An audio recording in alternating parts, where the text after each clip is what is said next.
जय हिंद सभी साथियों को। और आज हम यहाँ पर एक विषय की चर्चा करेंगे जो हमारे जो रोज़ के पेमेंट हैं उनसे संबंधित है। जो हम डेली यूपीआई ट्रांजैक्शन करते हैं किसी शॉप पे, किसी छोटी बड़ी दुकान पे, उससे संबंधित है। और यहाँ पर खबर अभी ये आ रही है कि जो सरकार है तो यूपीआई ट्रांजैक्शन पर कुछ न कुछ परसेंटेज लेने वाली है। तो देखते हैं क्यों जो हो तो ये मुद्दा बना और क्या इस पे गहमा गहमी है, तो उसके विषय में हम चर्चा करेंगे।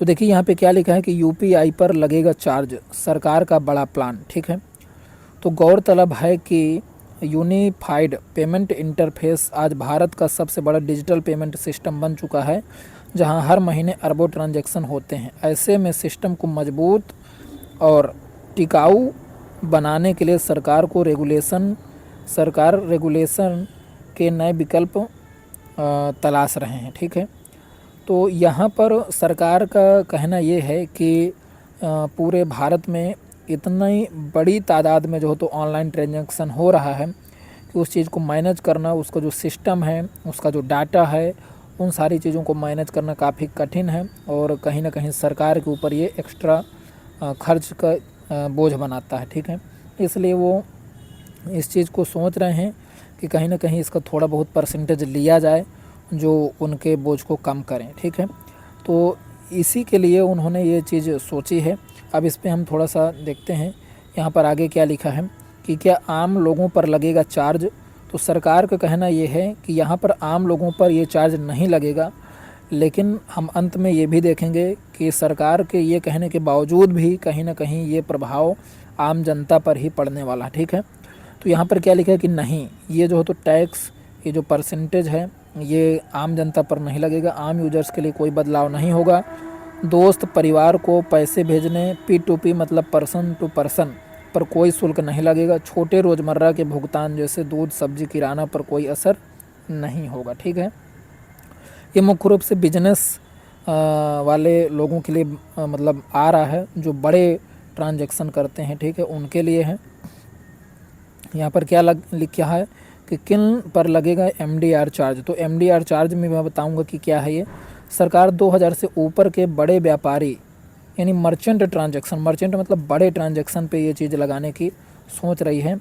और 2000 से ऊपर पर सरकार क्या सोच रही है कि 0.25% से 0.4% तक MDR लगाने पर विचार कर रही है, मर्चेंट डिस्काउंट रेट। ठीक है, तो मैं इसके बारे में अभी बताता हूँ आपको कि MDR क्या है।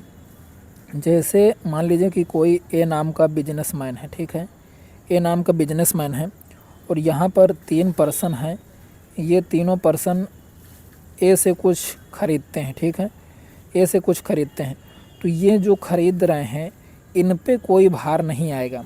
लेकिन जो ये ट्रांजैक्शन लिया है, मान लीजिए कि ये जो 5000 का इसने ख़रीदा, ठीक है, 5K का, ये 6K का और ये भी मान लीजिए 7K का।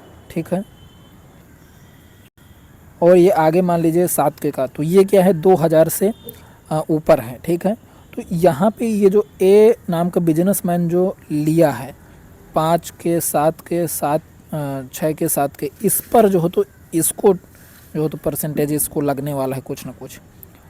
तो अभी ये सोचने वाली बात है कि जब ए को कुछ ना कुछ परसेंटेज देना पड़ेगा जो इसने लिया है, तो अपने ऊपर तो इसका वहन करेगा नहीं।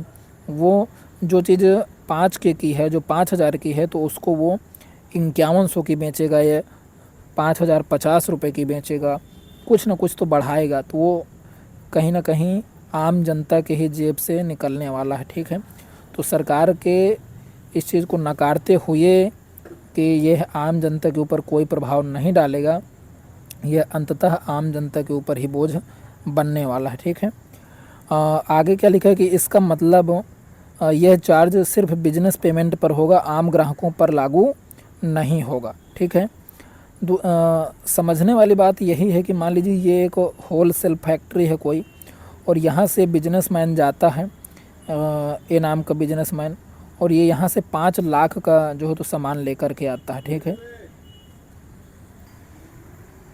5 लाख का ये सामान लेकर के आता है, लेकिन जो चीज़ इसको 5 लाख की पहले मिल जाती थी वो अब 5,50,000 की मिलेगी। तो ये कहीं ना कहीं जो हो तो आकर के आम जनता पर ही वसूल करेगा। ठीक है, तो ये चीज़ आपको समझ में आ गई होगी। आगे बात करते हैं यहाँ पे कि क्या बोली निर्मला सीतारमन। वित्त मंत्री ने साफ कहा कि एमडीआर केवल बड़े व्यापारियों पर लागू होगा, इससे बैंकों और फिनटेक कंपनियों को मतलब इसमें प्रभावित किया जाएगा। ठीक है, माफ़ करिएगा, यहाँ पर बैंकों और फिनटेक कंपनियों को सुरक्षा और टेक्नोलॉजी सुधारने में मदद मिलेगी। वो कहीं ना कहीं ये बताने की कोशिश कर रहे हैं कि जो चार्ज लिया जाएगा उससे ये जो डाटा है इसको सुरक्षित और व्यवस्थित करने के लिए वसूला जा रहा है। ठीक है, आगे बात करते हैं, आंकड़ों से समझें पूरा मामला। ठीक है, तो जुलाई में 23.7 अरब यूपीआई ट्रांजैक्शन हुए, कुल वैल्यू 29.9 लाख करोड़ की हुई। ठीक है, और यहाँ पर 2000 से ऊपर के ट्रांजैक्शन थे।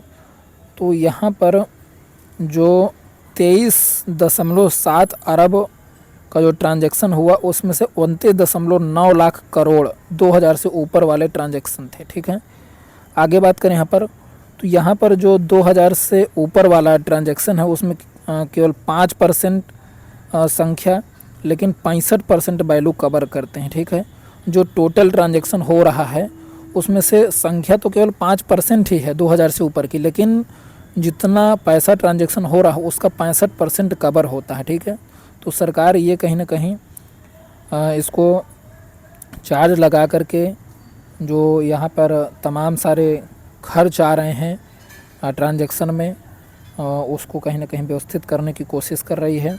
और ये मैंने आपको कई बार बता दिया कि जनता के ऊपर तो इसका प्रभाव पड़ेगा। आगे क्या लिखा कि फ़िलहाल कोई चार्ज लागू नहीं है, यह सिर्फ एक प्रस्ताव है, अंतिम फैसला संसद के बिल पास होने के बाद ही होगा। और यहाँ पर क्या लिखा है कि क्या पड़ेगा असर, तो 95% लेन देन पर एमडीआर नहीं लगेगा, छोटे व्यापार और आम जनता पूरी तरह सुरक्षित रहेंगे। ठीक है, बड़े व्यापारी चाहें तो यह चार्ज खुद वहन कर सकते हैं। ठीक है, तो जब ये चार्ज बड़े व्यापारियों पर आएगा तो बड़े व्यापारी छोटे व्यापारियों से वसूल करेंगे और छोटे व्यापारी जनता से वसूल करेंगे। ठीक है, तो अंततः हमारे ऊपर ही आएगा, हमारी जेब ही ढीली होने वाली है। तो आगे के लिए तैयार रहिए जेब ढीली करने के लिए। और इसका PDF यदि आप चाहेंगे तो टेलीग्राम में मिल जाएगा। और फिर नेक्स्ट वीडियो लेकर के आएंगे। अभी के लिए इतना ही। जय हिंद।